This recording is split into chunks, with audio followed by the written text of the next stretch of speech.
Charting Toward Intimacy covers mature topics. Listener discretion is advised. Charting Toward Intimacy covers mature topics. Listener discretion is advised. Hey there, welcome to Charting Toward Intimacy, where we're expanding the natural family planning conversation. I'm your host, Ellen Holloway. In this episode, I am joined by Bridget Busacker. Bridget is the founder of an incredible online resource for all things natural family planning and fertility awareness-based methods called Managing Your Fertility. And links to that are in the show notes. Bridget and I discuss the issue of accessibility to natural family planning, as well as a couple other topics that kind of spring from that accessibility issue. So let's get started. All right, we are welcoming Bridget Busacker to the podcast today. Welcome, Bridget. Thank you. I'm so excited to be here with you, Ellen. I'm so excited to have you. Bridget, could you just start off with a little bit of intro to you and also your fantastic website? Yes, absolutely. So my name is Bridget Busacker. I'm founder of Managing Your Fertility, which is an online one-stop shop of NFP resources for women and couples. I have a background in health communication. I have my master's in that. And then strategic communications and public health is really where I've lived for a few years and thrive in. I work part-time with the Minnesota Department of Health as a communications specialist, specifically tackling communications issues around newborn screening. And then the other part of my time is spent here in Managing Your Fertility with navigating life as a new mom and living out, the space of COVID and figuring out new ways to reach people and engage with people around their cycle and answering those questions. Wow, that was like so concise. I don't think I could sum up like I do. And that was so beautifully said. Thank you. Woo. Awesome. Okay, so let's dive into our topic for today, which is, I think, something you and I are just like both so passionate about. And we're talking about accessibility to natural family planning and accessibility to those resources and learning natural family planning and fertility awareness-based methods. So let's first talk about like resources on NFP. Why? Why is it so hard to learn about natural family planning? I wish I had the perfect answer for this, but I've found the more I network, the more there are pockets of people doing amazing work. And the networks are just not happening as they need to be. And that's a space that I'm realizing that I'm passionate about trying to get women at the table and bringing them together. I know there are some women leading, different Facebook groups and individuals in the realm of for practitioners.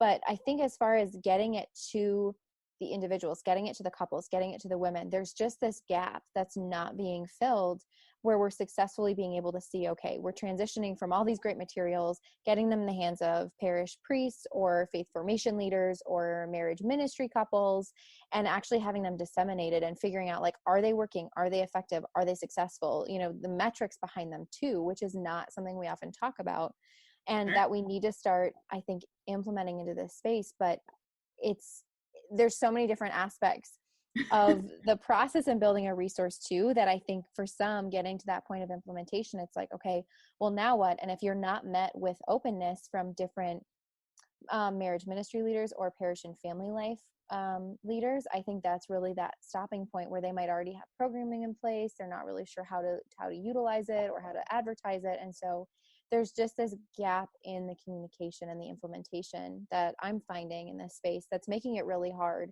for couples to actually tap into the resources that they need, and they don't even know they need it. So there's that element too. Right. And that is such a good point. Like, it's not just that the materials aren't out there. They're out there. Mm-hmm. But it's first the part of like, they're not disseminated well enough, and we don't have those channels created for that dissemination. But then also the couples who are preparing for marriage don't even realize that they need that info, because we haven't talked enough about natural family planning and fertility awareness and fertility awareness-based methods enough in like a woman's life leading up to marriage, that it's not even like known as necessary. Yeah, it's not on their radar. They're not thinking about the fact that, like, oh, I need to chart my cycle not only for, family planning, but also from the standpoint of just knowing my body and understanding like how I work and how I function, because that's not drilled into us as young women. And when we hit puberty, we're not starting to hear that, or even before puberty, starting to hear those narratives around like, my body is good, my fertility is good, this is good that I understand and know my body. And understanding in the context of natural family planning, like, how do I implement this knowledge in a way that allows me to live out the teachings of the Catholic Church in a way that really respects both of our bodies and our intimacy and our sex life in a way that's, you know, ultimately helping us grow in holiness. Like, so many beautiful layers, but if we're missing that key foundational piece of women just understanding the value of their bodies, the other pieces don't really make sense. It doesn't really make sense to implement it. Exactly. And it's like, if we haven't had that foundation when you're 24 years old or whatever age you are, and you're in your marriage prep class with your fiance, and you're learning about NFP for the first time, it's too late. It is way too late. Like, we have missed the ball. Exactly. And it's, you know, not to say, oh, now it's impossible, you shouldn't do it, but it's just like, for, you know, from the standpoint of teaching it and understanding it, it's really late. It's really late to say, okay, you have 6 months, go. You know, because that's, I think, overwhelming and doesn't help a couple to feel empowered by this. Or for a woman specifically, she's like, okay, well, now I feel like I've missed the train already, but apparently this is the time when I'm supposed to learn it, and now it's not working well, or I have questions, or there are issues, there are concerns, and you're now in this new space you're trying to navigate, and it's overwhelming. It's so much all at once. Well, and like, I would say, honestly, it probably takes 6 months to really like learn a method and feel very confident in using it. What if the method you learn first off is not the right fit for you? Like, what if you start learning symptothermal method and it's just like, you realize, oh, wait a second, I actually work shift works, and like, I can't take my temperature at the same time every day. And this is like a key part of this method, but you're like 3 weeks away from your wedding. And you're like, what now?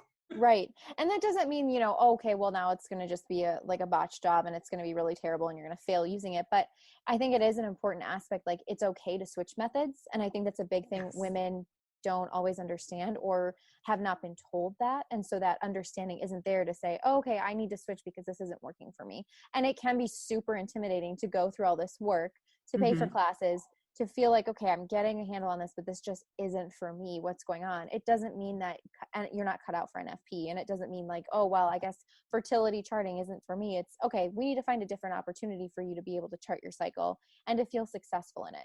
And it's never, you know, I don't think anybody feels 100% successful in charting, because there's so many different elements to it. That's why you need a practitioner. Like, we're not our own practitioners and doctors for a reason. You're right. But I think, you know, there has to be that element of confidence to say, you know what, I have a pretty good idea of what I'm doing, and this is starting to click in my head and make sense. And I think that's the beauty of having hormonal only, mucus only, symptothermal methods. There are options. Like, you don't have to stick with one your entire life. Like, I've used 2 different symptothermal methods, and now I'm on to hormonal only using Marquette, being postpartum. And so I'm already in that process. Okay, being married 4 years, and I've tried 3 different methods, and it's okay. And that's not very long, right? And you've already tried 3 different methods. Like, right. And I think for a lot of women, that's can seem, you know, relieving to hear, and also a little confusing. Like, wait, why are you switching around? It's like, well, I'm trying to listen to my body and my knowledge point to see like, okay, yeah, this is working, and this is helping me feel confident and know like, okay, I'm understanding what I'm reading here with my body and my charts. And I can take this to my doctor and have an idea of what questions I need to be asking and what I need to be learning. And I think that actually transitions us well into the other question I wanted to ask.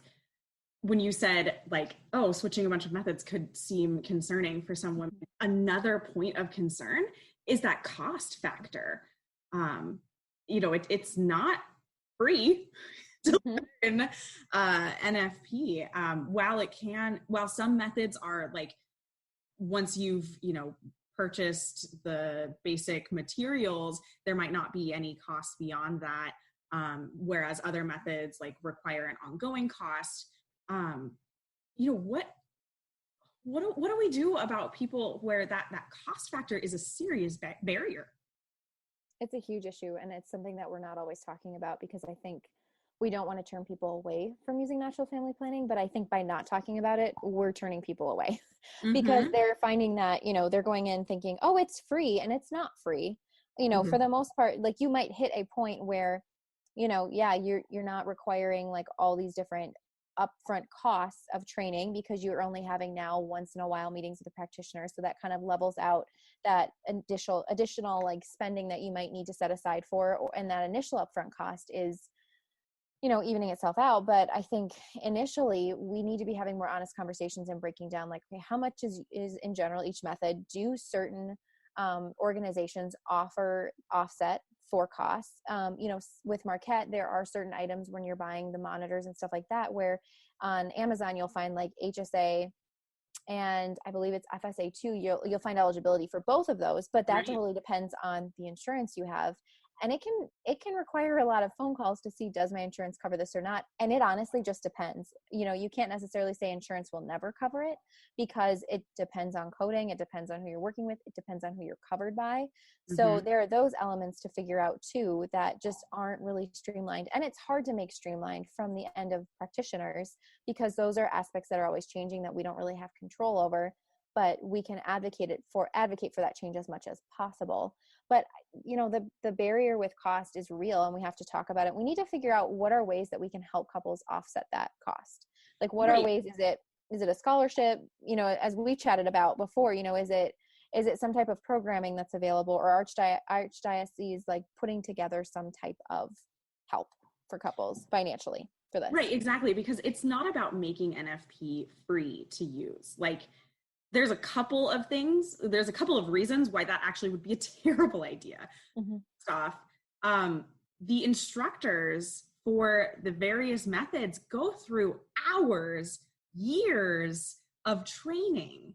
And, it is important to pay people what they're worth. And an NFP instructor has, I know personally, because I am one,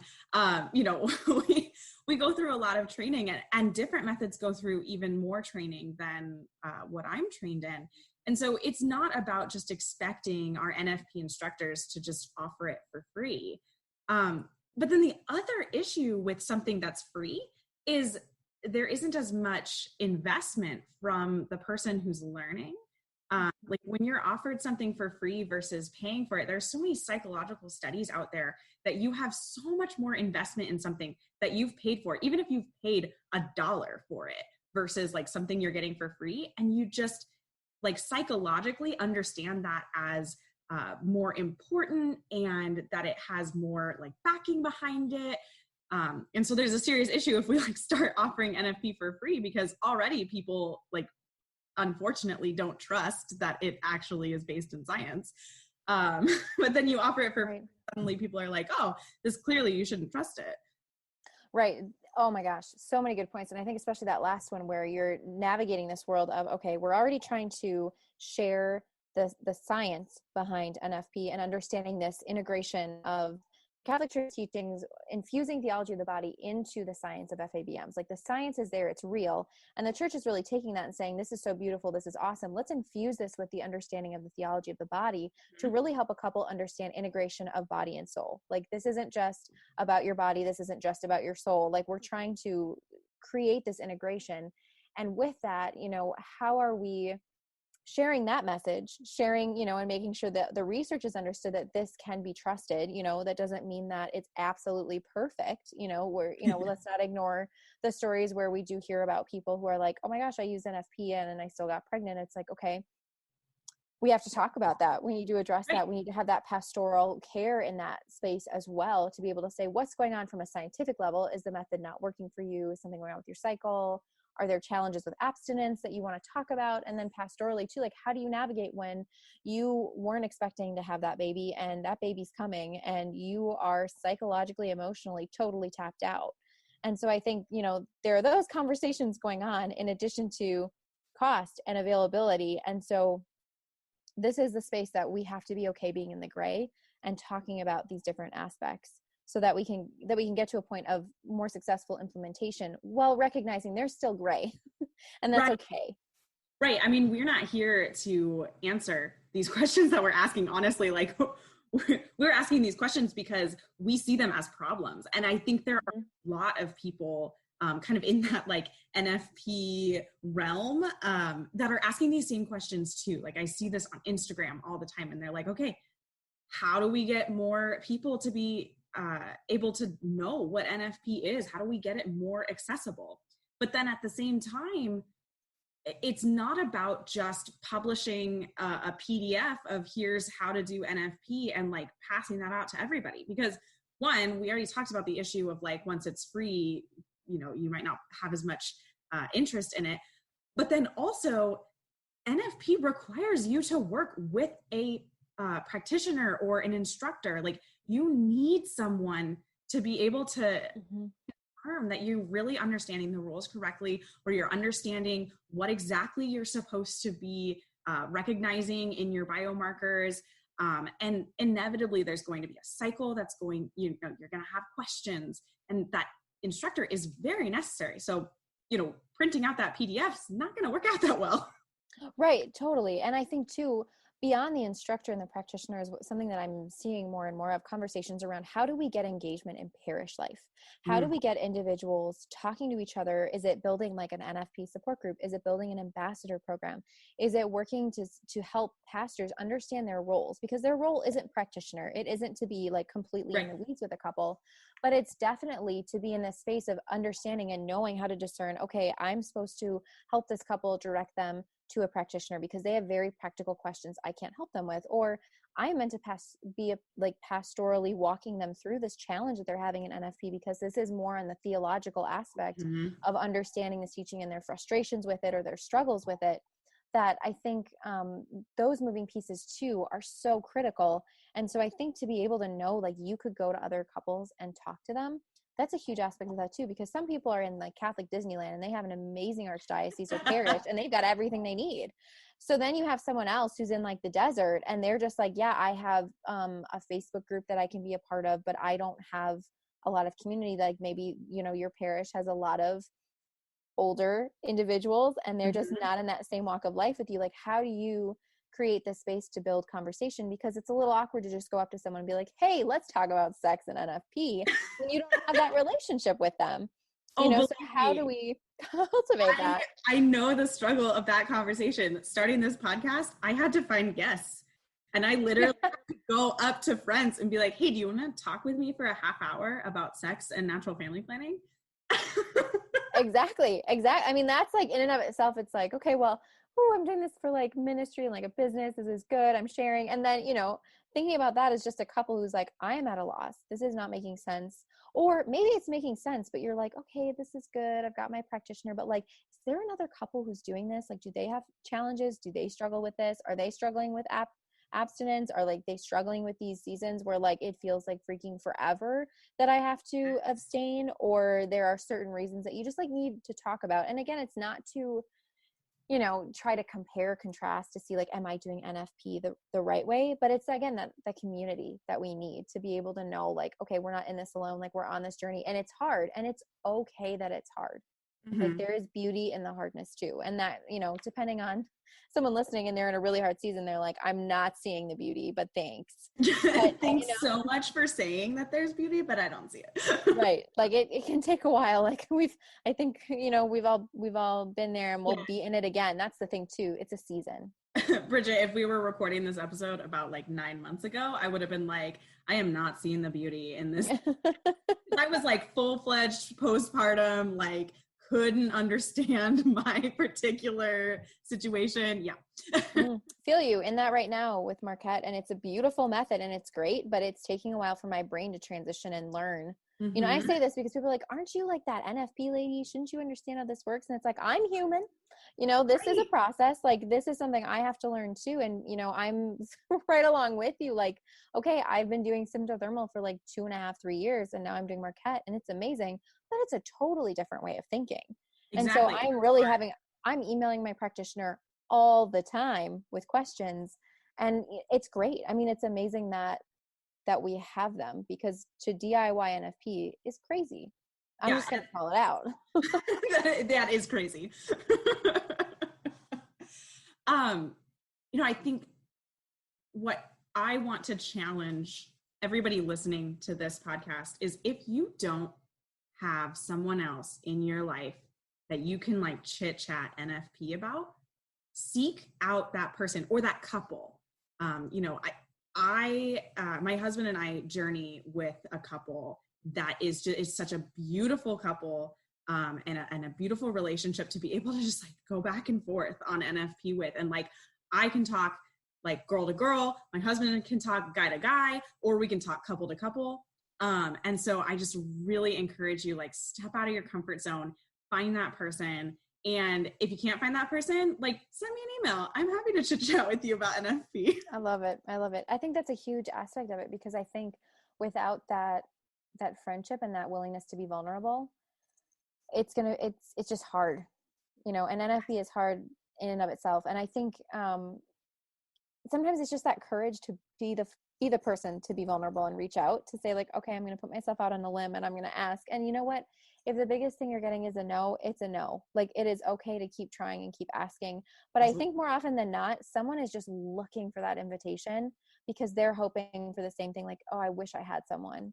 And just to be able to have that friendship and that ability to share in this, it's a game changer. We have that as well. We have another couple that we talk to, and just being able to get real with each other in a way that, like, we're respecting our marriage, we're being thoughtful, we're not blasting, questions and information out everywhere, but it's just like, hey, like, can I talk to you about this? Or like, are you guys struggling with this? Is this hard for you? To walk with each other in those seasons, and to pray for each other when you're like, I have no idea what you're talking about, but hey, it's probably coming.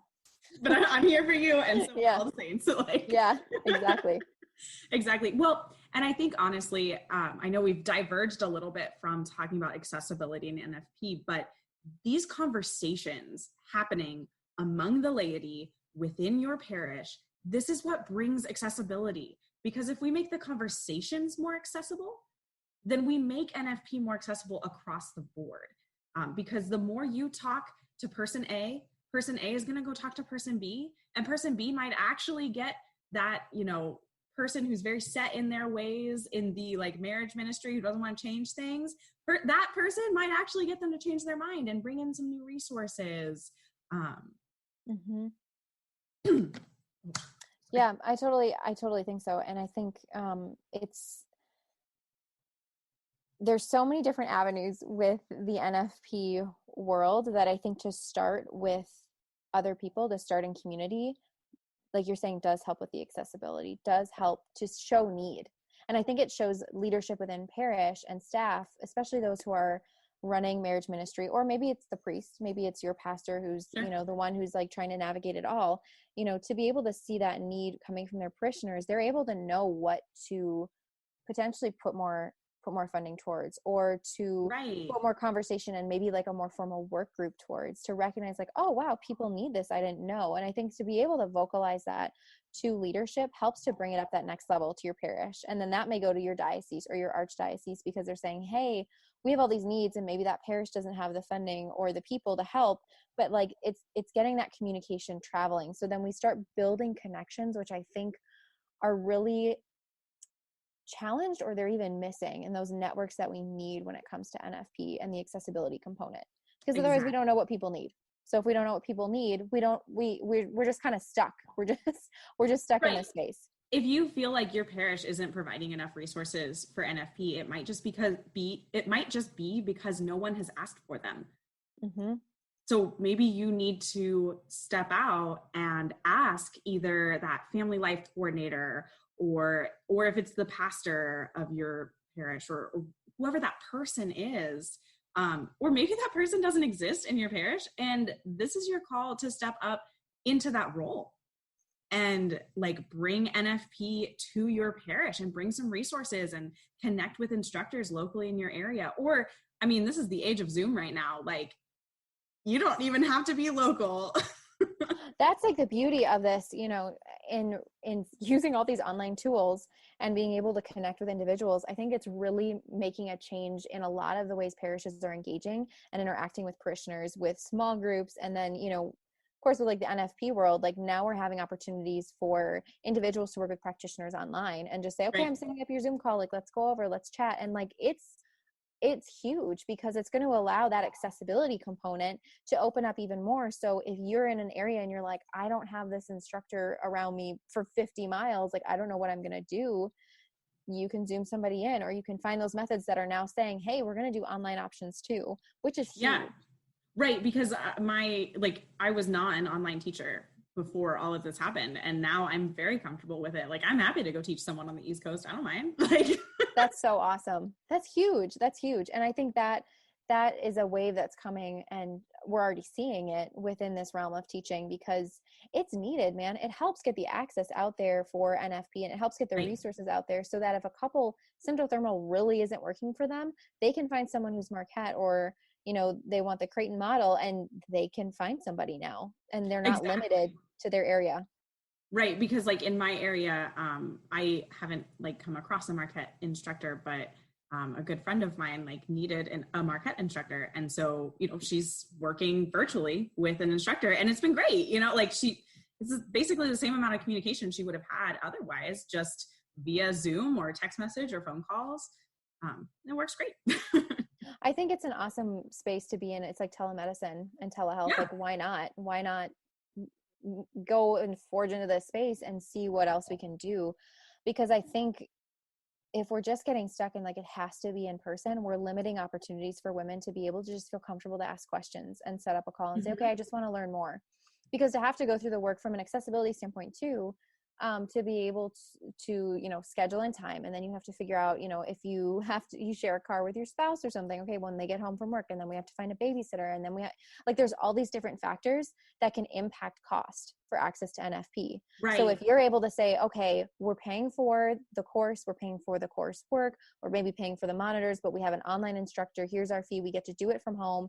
Kids can be upstairs sleeping, and we'll schedule it later in the evening. Like, that's amazing. And that's just cut out a bunch of scheduling and cost issues that helps lower that cost for NFP, so that a couple does feel successful, that they can actually access it without totally breaking the bank, because that's real for people.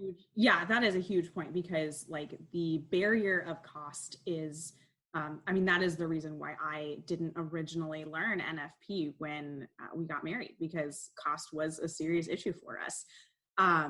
But that's such a good point that you mentioned. Like, it's not even, for a lot of couples, it's not even just the cost of the class. Like, maybe the class costs, you know, $175, but you've got, you know, 3 2-hour sessions over the next 6 weeks, and you need to have babysitters for that. You have to drive there. Like, you're adding so much cost onto that like this could turn into like a $500-$600 ordeal. And then on top of that, like if there are costs for, you know, if it's a method that's symptohormonal and has a monitor to it, or other costs associated, like, you're getting way up there. Right. And what do we do about that? People can't afford that. There are people that cannot afford that. Mm-hmm. And I think sometimes we're missing that from the conversation. I don't want to say like every practitioner isn't thinking that. I think there are, like, for the individuals who are boots on the ground working with, you know, certain parishes or communities, they're seeing this in real time and they're like, okay, this isn't working. But I think a lot of times when NFP is promoted, it's not really promoted with individuals who have limited access in mind. And I think that's something that we have to work on.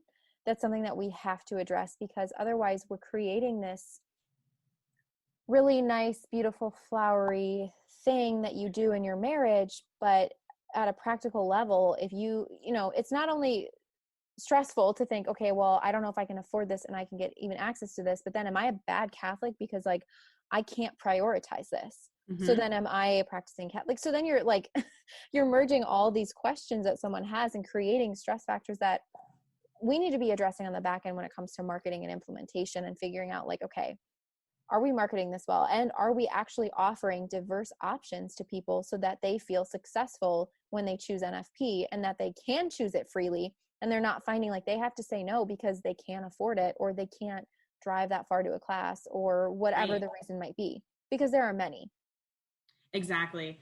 My dream would be to see a nonprofit organization that just exists, and like all it is it just gives scholarships to learn a method of NFP. And like, all you have to do is just apply and say, look, this is the method I want to learn. Like, here's the contact information for the instructor I want to learn from. And like, here's my name, you know, like, yeah, be like a super simple, process of like applying for the grant. And then like, you just like get this grant or scholarship to like go learn the method that you want to learn. Like, here's the cost for the materials.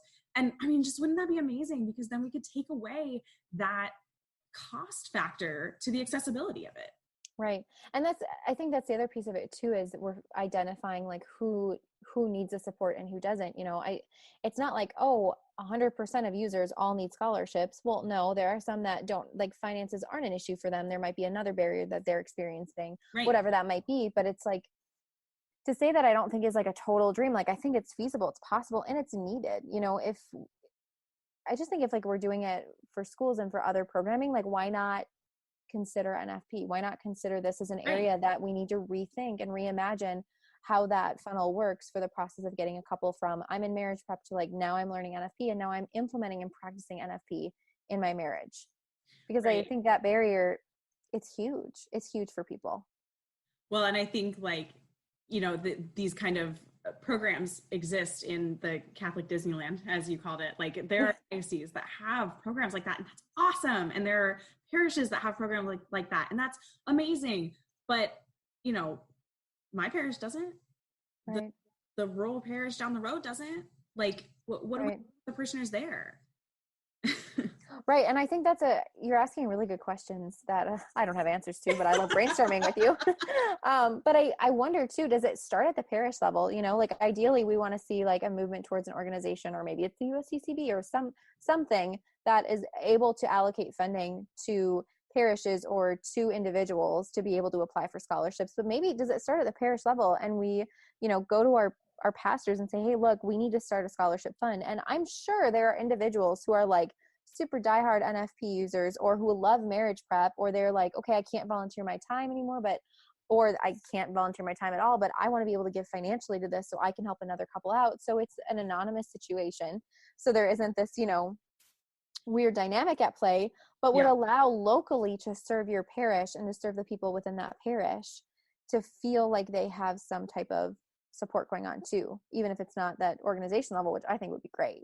That would be beautiful to see happen in every parish in the United States and in the world. Actually, we don't have to just say the United States. Yeah, I love that. Like, man, wouldn't it just be amazing if what the church taught us and told us to use, because it's wonderful, aka NFP, was easy to access for everyone. And it was an empowered choice, and not a choice that was fraught with money concerns or location concerns or any of those other like questions that come up. If it was just like, yes, I want to learn this because this is good for me, this is good for my marriage, this is good for my spiritual life, and we were just all empowered.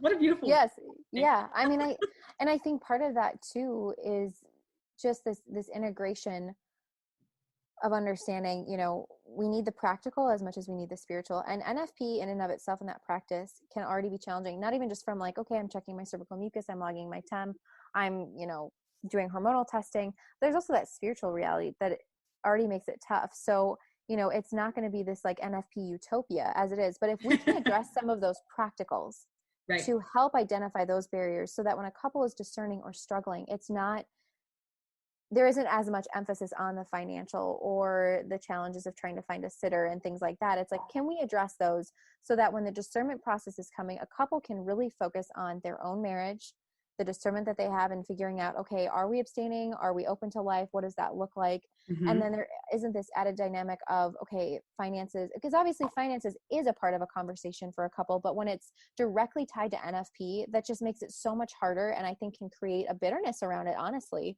But if we can eliminate some of those like basic practical access points of NFP so that a couple can discern their own life bigger picture, and it's not always tied to, can we afford to learn this method?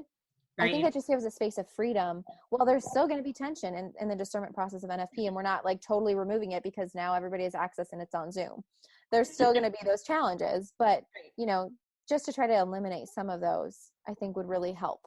Well, and I'm going to throw a hot take over here, which I know is an opinion that people disagree with, but like that bitterness, when a couple is forced to learn NFP in their marriage prep, bitterness abounds. And it's like, making NFP accessible to everyone, the answer to that question is not making it required for marriage. Mm-hmm. At least that's my take. Yeah, I'm one, as coming from an instructor, you know, I'm sure you see more of that where couples are either confused or frustrated or really uncertain. And I think to create an opportunity where we're understanding and respecting free will and encouraging them so that they find themselves more naturally saying yes, you know. And I think it's also an introduction, like that, finding that, for me, it's like that happy medium. Like, okay, so if it's not like requiring NFP, is it saying, hey, we want you to have an intro course with a practitioner to ask your questions and learn about it? That's so much different. And that's really helping someone to, I think, feel like they have a little more power to their decision making, and also opportunity to use their free will and say, okay, yeah, this is what I want. And being open to saying, okay, I want to learn. Okay, I'm open. I'm going to learn a little bit more. I'm going to bring my questions. It's just one like intake appointment. This is going to be okay. But especially for the couples that are just not on board, or they just don't get it. And I think more often than not, it's not necessarily couples that aren't on board and they're anti-NFP. They really don't understand what NFP is, and that's not their fault. And so then they're being thrown in and like expected, here, you need to take this, it's required. And they're like, I don't know what this is. This sounds like voodoo magic. I'm sorry. What is this? I think I've seen it around the Instagram and Facebook world, crotch astrology. Oh my gosh. It's not crotch astrology, everyone. No, just to clarify. Just to clarify, we are not on that side. But I mean, you know, it's real. I think these questions that people have, and then to feel like they're being forced into a particular method, like those are questions we need to be asking. And as much as people are like, oh, we need to require it because then it actually makes them like learn NFP, it's like, is it making them learn it, or is it just having them sit and creating this experience that they don't care about, they're now angry about, and when NFP comes up again, they're not interested, or they're triggered because they're looking back at a time when they didn't like it and it didn't do any good. And yes, we can talk about virtue building and that, like, you know, we have to be humble and open and set aside our pride, but like some couples just aren't there. A lot of couples probably aren't there. You know, like you and me and those listening, like pride and humility are already really hard. And so I think to just try to like put it immediately on the spiritual level, it's like practically like we've got to meet people where they're at, and we have to give them an opportunity to choose NFP and not feel forced, or that like we're trying to paint it in this beautiful picture, so it's like you have to choose it. It's like we don't do that otherwise. We give people the truth, we do it lovingly, charitably, and we have ongoing conversations, and we hope and we pray that their hearts are open to this message and the beauty of NFP, because there is beauty in it, but we can't force it down their throats. Like it just doesn't exactly like it is not our job to force people to be holy. It is our job to introduce and to share our experiences and why we use NFP, why it's important in so many different facets. But it is not our job to force people to do anything. That's God's got their plan set, right? He's asking us to send out the invitation. Mm-hmm. Exactly. It's an invitation to walk in holiness and to walk towards holiness and to grow in holiness to get to heaven. It's not something that we're just like grabbing somebody by the ankle and pulling them along as they've got like gravel coming up into their mouth. It's like, no way, we're not doing that. And we can't do that. I think sometimes we try with NFP because we're just like so desperate for people to see the truth, but we can't approach it in that way where we're trying to force somebody to use it, because that's also just like not, you know, it ties in with accessibility. It's like, that's not making it accessible. That's making it sound terrible. Exactly. And that's not helping people. And then you have the other side of it where you're like sugarcoating it and saying, oh, you're only going to abstain like, I don't know, maybe a week every month. And it's going to be fantastic. And it's going to save your marriage. And it's this perfect little like package tied up in a bow. Right. And it's not like everybody is different. Every cycle is different. Every couple is different. And if you're in the wild west of postpartum, shoot, you might be seeing a few months of abstinence. And if that scares you, well, that's just the truth of it. And like, that doesn't mean that that's true for everybody's body, but that happens for some people as they're learning and trying to figure it out. And it depends on their discernment. If they're truly trying to abstain and they know like this is not the time, or their health, whatever those reasons are, and there's a reason the church doesn't give specific examples. They give you like 5 categories for discernment to help you. They're the guardrails. They're not going to say, here's the whole list. If it's not one of these on the list that's met, okay, well, you don't have a real reason. So those are just aspects that like, I'm just like so done with us painting it as like this beautiful flowery honeymoon sex experience, because everybody is different. Every cycle is different. And to try to give examples of what a cycle could look like and how NFP could be beautiful for one couple is going to be totally different for another.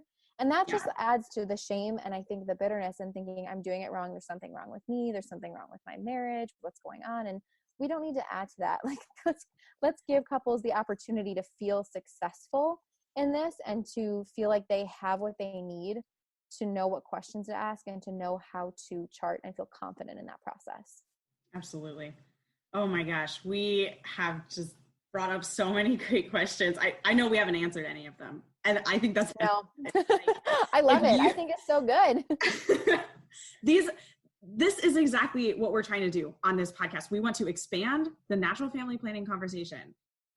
So let's expand it. If you are listening to this and you are also feeling like these questions are not being addressed, like in your area, then go do something about it. Go talk to your parish priest, go talk to a friend, go talk to that parish life coordinator, whoever that position is, or create that for yourself, or just find your like NFP squad, like find your people, find another couple. And like, let's start getting NFP to be more accessible. Love it. Love it. All right, Bridget, it has been such a pleasure having you on the podcast talking about this. I'm like so fired up right now. Like I want to go call my priest. I know, me too. I'm like, all right, time to text my pastor. What are we doing? Yep. What are we doing now? Who do I need to talk to? This is great though. And I hope others feel this way too, to feel empowered. And if you've been sitting on that passion project and you're like, I don't know if I'm called, like step out in faith and go for it, run with it, because we need people supporting NFP. We need people walking with others, and we need each other, and we need those ideas. And there's so great a need. There's no way for 1 or 2 people or 10 people to fill all the different spaces and the ministries and the gaps that we're seeing in the NFP world. Like we need so many more helping and supporting and creating. So I really hope we see a tidal wave from this podcast of people just stepping up and stepping out. I agree. And you know what? If you like feel like you're called, but you're not really sure where to start, seriously, I am going to put my email in the show notes. Like, I would love to hear from you. I would love to like talk out some ideas with you. Like, let's get this movement going.